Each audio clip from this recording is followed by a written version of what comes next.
نحمدہ ونصلی علی رسولہ الکریم اما بعد فاعوذ باللہ من الشیطان الرجیم بسم اللہ الرحمن الرحیم۔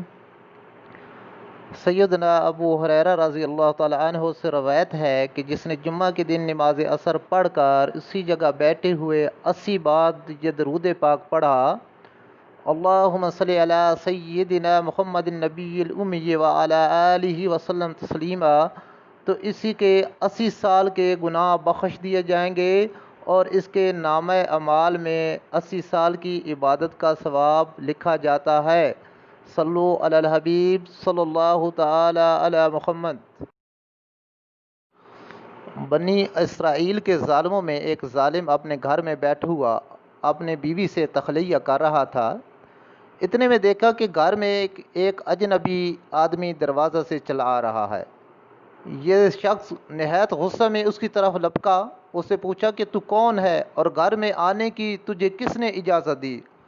اس نے کہا، مجھے اس گھر کے مالک نے اندر آنے کو کہا ہے اور میں وہ شخص ہوں جس کو نہ کوئی پردہ روک سکتا ہے، نہ بادشاہوں کے پاس جانے کے لیے مجھے اجازت کی ضرورت ہوتی ہے، نہ کسی ظالم کے دبدبہ سے ڈرتا ہوں، نہ کسی مغرور متکبر کے پاس جانے سے مجھے کوئی چیز مانع ہوتی ہے۔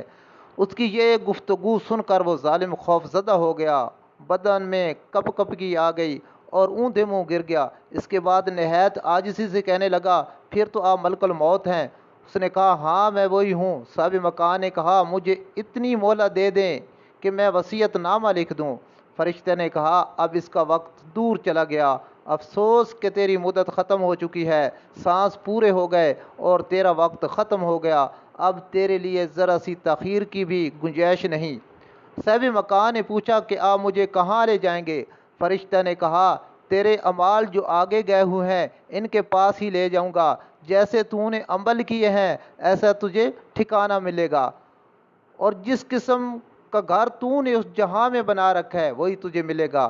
بس اس نے کہا، میں نے تو نیک اعمال کچھ بھی نہیں کیے اور نہ ہی کوئی عمدہ گھر اپنے لیے اب تک بنا رکھا ہے۔ فرشتے نے کہا، تو پھر میں تجھے جہنم میں لے جاؤں گا جس کی آگ ایسے دہک رہی ہے جو تیری کھال تک کھینچ لے گی اور تجھے خود اپنی طرف سے کھینچ لے گی۔ اس کے بعد اس فرشتے نے اس کی جان نکال لی۔ گھر میں قرام مچ گیا، کوئی رو رہا تھا، کوئی چلا رہا تھا کہ اگر آدمیوں کو یہ معلوم ہو جائے کہ مردہ پر اس وقت کیا گزر رہی ہے تو اس کے مرنے سے زیادہ آہ بقا اس حالت پر ہونے لگے جو اس پر گزر رہی ہے۔ معزز سامعین، کیا پتہ کب ہمارا بھی بلاوا آ جائے، یہ سانسیں جو چل رہی ہیں ختم ہو جائیں۔ آج ہم غور کریں کہ ہم نے آگے کے لیے کیا تیاری کر رکھی ہے، کن لوگوں کی صحبت اختیار کر رکھی ہے۔ معزز سامعین، قبر صرف مٹی کے ایک گھڑوں میں گڑھا نہیں، یا تو جنت کے باغوں میں ایک باغ ہے یا جہنم کے گڑھوں میں ایک گڑھا۔ معزز سامعین، پیارے دوستو، آج ہی اس کوشش میں لگ جائیں کہ ہم نے اپنی قبر کو جنت کا باغ بنانا ہے۔ اللہ پاک عمل کی توفیق عطا فرمائے۔ وما علینا الا البلاغ المبین۔